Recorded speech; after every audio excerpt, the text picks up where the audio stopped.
Welcome to the MOM-enomics podcast. I am your host, Booth Parker, mom, wife, and certified public accountant. Today on the podcast, I am going to talk about my top 10 budgeting tips. So whether inflation has your budget out of whack or Christmas, it tends to go a little overboard, things like that, and you're looking to get back on track for 2024 and get your budget under control, today I'm going to hit on my top 10 budgeting tips to get you started, and there will also be a link in the show notes if you would like to download some of my budget templates as well. So tip number 1, do an assessment of your spending for the last few months. So you need to know where your money has been going. Are you spending more than your income? Are you creating debt? Are you spending on things you don't need, especially subscriptions? Multiple people in the house might have a Netflix account, things like that. Do you think you spend $600 on food, but it's really $1,000? So knowing exactly where your money is currently going is crucial before you start making a budget, because your new budget may be completely unrealistic if you're not in tune with your actual spending. And it will also help give you focus of things you need to stop spending on when you're making your budget. Tip number 2. So to create your budget, you need to assign a purpose for every dollar of your income. So your income minus your expenses should equal 0 in your budget. We're going to assign a purpose for every dollar. So if it's negative, that means you're going into debt each month, putting stuff on the credit card and letting it build up. And if there is money that is unassigned, then it doesn't have a purpose. If you have a monthly salary, it's pretty straightforward to know what your after-tax income is to begin your budget. However, if you have an irregular income, such as a commission-based pay plan, then you want to plan for the worst to cover your essentials, and then also have a plan for any additional income earned. If you are paid weekly, you want to create your monthly budget off 4 weeks of income. You will have a few months with an additional week of income, and you will go ahead and make a plan to put that money maybe towards extra savings or debt pay down, a sinking fund, something like that, but have a purpose for those few extra weeks when you have 5 weeks in the month. Tip number 3, you need to prioritize the necessities. It's often called the 4 walls, the categories of home, transportation, food, and utilities. These are the things that are essential to survival. So note that food can be both an essential, like groceries, and a non-essential, like eating out, getting takeout, things like that. So the non-essential part of food is not in the 4 walls. So you need to remember that. And once you prioritize those 4 walls and you have them covered, then you start prioritizing things like debt pay down, savings, but then you also need to create money for some discretionary and some other things in your budget that need to be covered. Tip number 4, know if your categories are on track with guidelines. So historically speaking, total home expenses should be about 25% of the budget, and that's including your mortgage or your rent, property taxes, insurance, that kind of stuff. Over 30%, then that category has historically been viewed as a little heavy in comparison to income. However, with the cost of living over the last few years, that number is getting to where 30% can be a little more realistic, but getting up to 35 to 40% is getting a little high for you to be able to make everything else work. Transportation should be in the 10 to 15%. If you have a car payment, that percentage could be higher, which means you're going to need to bring another category down. If you have a car payment that's more car than you probably need, then it's going to get that one out of whack as well. Food is in the 10 to 15% range. That includes if you're budgeting, maybe eating out a few times a month, not every day or every night, but it's nice to go out to dinner with the fam. Utilities around 5%, and I know in some areas they're higher. So knowing these percentages and ones you can get down because you're higher in others is really important to look at and compare. So your debt pay down and savings should really be about 15%. And if giving is a priority to you, the good old 10%. Other minor categories that go into your budget, your personal expenses and any kind of miscellaneous expenses. Other insurance, maybe you have a term life insurance policy. Maybe you have some healthcare expenses. You have a high copay or something like that.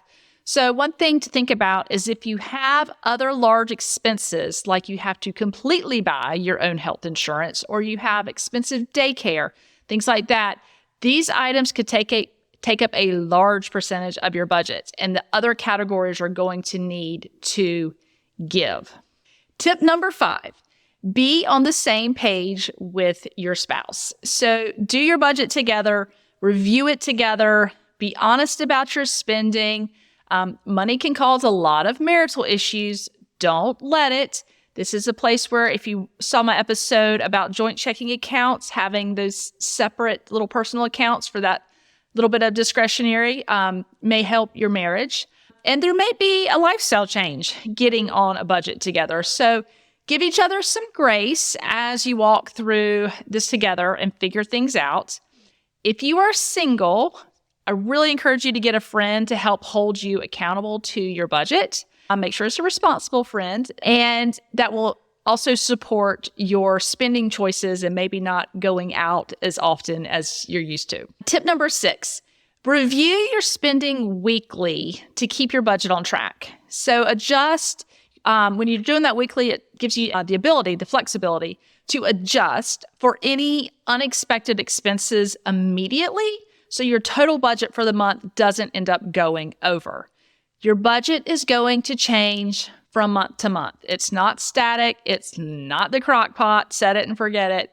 So plan for the big expenses at the beginning of the month and get them checked off the list. Tip number 7, food is a common category to overspend. So I know I beat meal planning like the dead horse, but meal planning can really make or break your budget. So make a meal plan, eat at home, and eliminate food waste.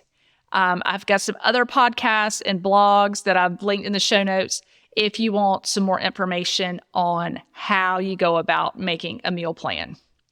And it not only saves you money, it also creates less stressful evenings. So if you're going to eat out some, be sure to add that to your budget so you don't ignore that expense. But truly try to make a meal plan that covers your dinners for the week, packing the lunch boxes, all of that kind of stuff. And not only does it save money, but it really does lower the stress level, especially if you have a lot of young kids and things like that, or you get home from work late. It can be a game changer. So tip number 8, plan for quarterly and annual expenses in your monthly budget. Don't let those big expenses creep up on you and put you into credit card debt. You know they're coming. They're not an emergency, so plan for them. If you know you're going to maybe have to do some major home repairs in the next year or two, go ahead and save for them in the monthly budget. Make what's called a little sinking fund and put it aside so that it's there when you need it. And if you get a tax refund, make a plan for that money before you get it. Go ahead and designate it for debt pay down, savings, the college plan, savings plan, whatever, but don't use it for a shopping spree. And tip number 9, if you have credit card debt, cut them up, prioritize paying off the debt, and only use cash or a debit card during the payoff process. If you are regularly tempted to overspend by using your credit card, then put it away. I am not one of those people that says credit cards, you should never have one, because I don't agree with that. But if you can't control your behavior with the credit card, or you're already in credit card debt, it is time to put it away and just use cash or the debit card until you get that paid off. And then tip number 10, create savings goals and a priority list for them. So an emergency fund should be at the top of the list. If you don't have one, that would be enough to cover 3 to 6 months of expenses if you needed it. Once you have that, you can focus on saving for a home down payment, a college fund for the kids, your retirement, all of those kind of things. So different saving categories need different saving tools, such as, a savings account for the emergency fund. Do a high yield one. We've got good interest rates for that side of things right now. Maybe an IRA for retirement if you don't have a 401k through your work, things like that. Maybe a 529 plan for college. So you need to create goals for the different categories and then track your progress with them to make sure you are achieving them.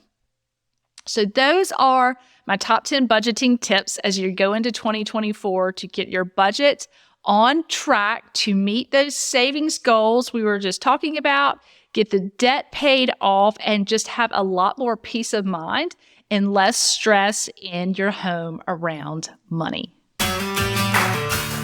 That's a wrap on this episode of MOM-enomics. Be sure to follow me, Booth Parker, on Instagram, and be sure to hit the follow button on your favorite podcast app. And for more freebies and resources, visit my website at www.boothparker.com. Thanks for listening, and as always, information contained on this podcast is intended for educational purposes and is not considered financial advice.